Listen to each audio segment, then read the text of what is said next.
नमस्कार दोस्तों, आज मैं आपको गणेश भगवान की कहानी सुनाने जा रही हूँ। प्रेम से बोली गणेश भगवान की जय हो। एक समय की बात है, एक नगर में एक साहूकार रहता था। वह बहुत अमीर था। उसके घर एक ब्राह्मणी रोटी लेने आया करती थी।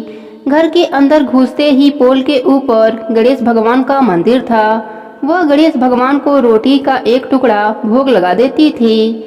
इसी तरह करते करते बहुत दिन हो गए।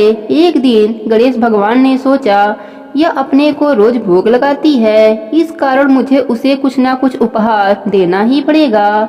गणेश भगवान एक दिन उसके थाली में हीरे मोती भर दिए। ब्राह्मणी प्रसन्न होकर थाली लेकर अपने घर आ गई। अगले दिन साहूकार के घर रोटी लेने नहीं गई। साहूकारनी ब्राह्मणी को बुलावा भेजा कि बाई जी रोटी लेने के लिए क्यों नहीं आई। ब्राह्मणी ने कहा कि मुझ पर तो गणेश भगवान प्रसन्न हुए हैं। बहुत वर्ष तक रोटी दूसरे के घर के खा ली, अब अपना रोटी खाऊंगी। साहूकार ने यह बात सुनकर मन में बहुत नाराज हुई कि गणेश भगवान ब्राह्मणी के ऊपर प्रसन्न हुए, परंतु मेरे ऊपर प्रसन्न नहीं हुए। तब साहूकारनी ने गणेश भगवान की मूर्ति हटाकर बाहर फेंक दिया। इधर सेठ जी के दुकान में धंधा पानी चलना बंद हो गया। एक दिन सेठ जी की नजर पोल की मंदिर पर गई तो सेठानी जी से पूछा कि गणेश भगवान कहाँ गए। साहूकारनी ने कहा कि ऐसे गणेश भगवान का क्या करें, जो ब्राह्मणी पर तो प्रसन्न हुए लेकिन हमारे ऊपर प्रसन्न नहीं हुए। इस कारण मैं गणेश भगवान को हटाकर पोखरे में फेंक दिया।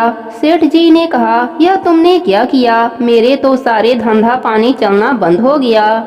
गणेश भगवान को कहाँ फेंका, मुझे बताओ, मैं वापस लेकर आता हूँ। साहूकार वापस गणेश भगवान को लेने गए तो गणेश भगवान इतने भारी हो गए कि उठे ही नहीं। साहूकार जी ने कहा, हे प्रभु, मुझसे क्या गलती हो गई है, मुझे क्षमा कर दीजिए और मेरे साथ मेरे घर पर चलिए।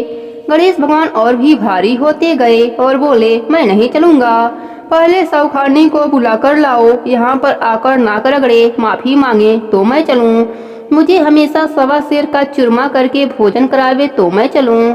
साहूकार साहूकारनी को लेकर नाक रगड़वाया और माफी मंगवाई, सवा सेर का चूरमा चढ़ाने का हामी भरवाई।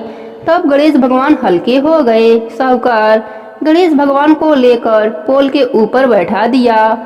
अब साहूकार का धंधा पानी वापस से शुरू हो गया। हे गणेश जी महाराज, जैसे आप ब्राह्मणी और साहूकार पर प्रसन्न हुए, वैसे ही अपने सभी भक्तों पर अपनी कृपा बनाए रखना। प्रेम से बोले गणेश भगवान की जय हो। बहुत पुरानी बात है, एक गांव में एक बुढ़िया माई रहती थी। वह बहुत ही गरीब थी और उनकी आंखों से दिखाई नहीं देता था। उनका एक बेटा और बहू थे। वह बुढ़िया माई सदा ही गणेश भगवान की पूजा पाठ किया करती थी।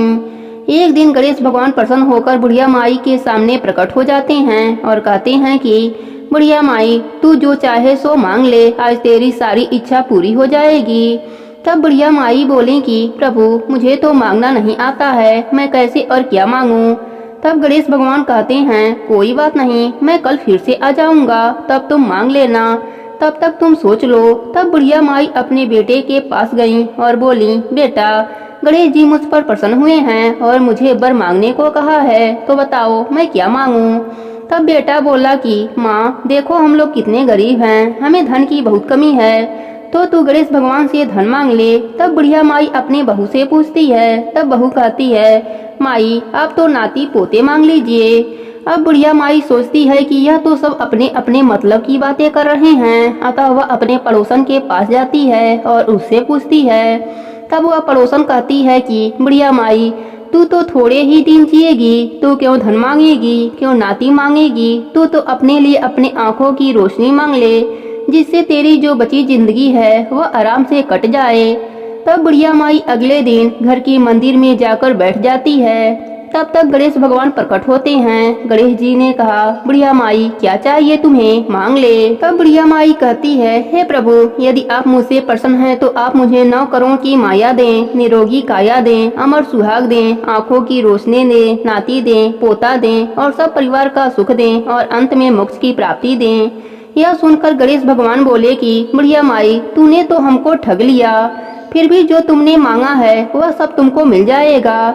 इतना कहकर गणेश भगवान अंतर ध्यान हो गए। बुढ़िया माई ने जो कुछ भी मांगा था वह सब उसे मिल गया। हे गणेश जी महाराज, जैसे आपने उस बुढ़िया माई पर अपनी कृपा करी, वैसे ही हम सबके ऊपर भी अपनी कृपा बनाए रखना। प्रेम से बोले गणेश भगवान की जय हो।